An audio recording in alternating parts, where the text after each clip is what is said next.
বিসমিল্লাহির রহমানির রহিম। যে যেখান থেকে দেখছেন লাইভ স্ট্রিমটি সকলকে জানাচ্ছি আসসালামু আলাইকুম রহমতুল্লাহ বারাকাতু।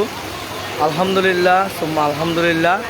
আর টানা 5-6 দিন প্রচুর পরিমাণ রোদ এবং গরম। এই গরম রোদের মধ্যে অনেক বাচ্চারা আছেন, মুরব্বীরা আছেন, অসুস্থতে পড়ে গিয়েছেন। তো আলহামদুলিল্লাহ এই মুহূর্তে চট্টগ্রামে খুবই ভারী বৃষ্টি শুরু হয়েছে। তো আশাবাদী এই ভারী বৃষ্টিতে আবহাওয়াটা ঠান্ডা হবে কিছুটা।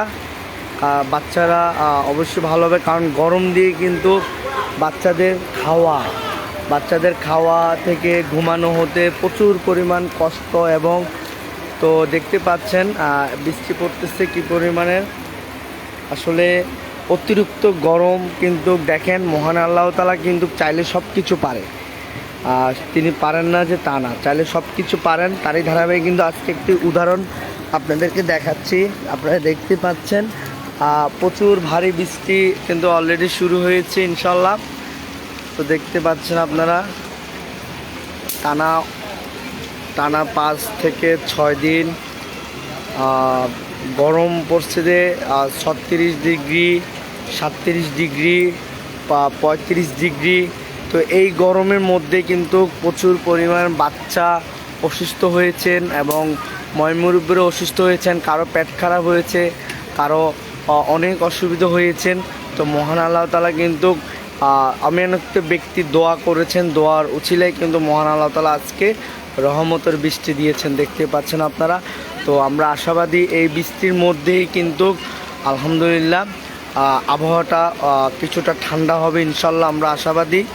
তো আসলে দেখেন ঠান্ডা গরম কিন্তু দুটোটাই আছেন। দেখেন আমরা বাঙালিরা কিন্তু একটা জিনিস, আমরা কোনোটা অতিরিক্ত চাই না। আমরা বৃষ্টি পড়লে বলি মরার বৃষ্টির জন্য ঘর থেকে বেরোতে পারতেছি না, কেন বৃষ্টি দিচ্ছে ঠান্ডাটা। আবার গরম পড়লে বলতেছে অতিরিক্ত গরম। তো দেখেন আমরা ঠান্ডা গরম দুটোটা নিয়ে চলতে হবে। মহান আল্লাহ তাআলা যা দেন ভালোর জন্যই দেন। তো যাই হোক, আল্লাহর কাছে 5 ওয়াক্ত নামাজ পড়ে দোয়া করবেন মহান আল্লাহ তাআলা যেন বাংলাদেশকে নিরাপদ রাখে। এবং আপনাদেরকে আরও একটু অবগত করছি, আমাদের এই বাংলাদেশে প্রচুর পরিমাণ ধর্ষণ বেড়ে যাচ্ছে, আরও শিশু ধর্ষণ, চেয়ে শিশুগুলোকে ধর্ষণ হচ্ছে। কারণ আমরা একটা জিনিস দেখেছি, আজকে 3 দিনের ব্যবধানে চট্টগ্রামের মধ্যে 5টি শিশু ধর্ষণ হয়েছে। চট্টগ্রামের মধ্যে 5টি শিশু ধর্ষণ হয়েছে, তার মধ্যে একটি কিন্তু মারা গিয়েছেন। তো আসলে ধর্ষণের বিচার কি হবে কি না এই বাংলার মাটিতে জানি না। আমরা এই ছোট্ট সোনামণি আসিয়াকে আমরা ভুলে গিয়েছি, মাগুরার আসিয়াকে কিন্তু আমরা ভুলে গিয়েছি। দেখেন আমাদের মাঝে যদি নতুন একটি টপিক আছে, আমরা ওই পুরান যে টপিকটা আছে ওটাকে ভুলে যাই। তো আমরা দেখেন আমরা ভুলে যাওয়াটা মানে ধর্ষণে মানে সুযোগ পাওয়া। আমরা যদি এই যে নতুন টপিক যেটা আসবে ওইটাকে না ভাবি যদি আমরা ওই ধর্ষণের বিরুদ্ধে লড়াই করতাম, তাহলে সে ধর্ষণকারী অবশ্যই বিচার হতো। তবে আমরা নতুন কোনো টপিক আসলে আমরা ওইটা নিয়ে পড়ে থাকলে ধর্ষণের সুযোগ আছে।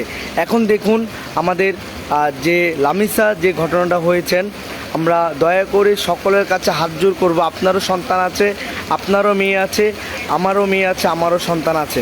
তো আমরা নতুন কোনো টপিককে আমরা মনোযোগ না দিয়ে আমরা আসুন সেই ধর্ষণকারীর বিচার চাই।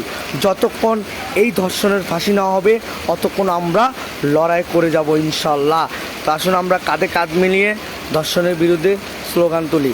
তো আবারও আমার এই ভিডিওটি যে যেখান থেকে দেখছেন এবং দেখবেন সকলকে অসংখ্য ধন্যবাদ জানিয়ে বিদায় নিচ্ছি। আসসালামু আলাইকুম রহমতুল্লাহ ওয়া বারাকাতুহু।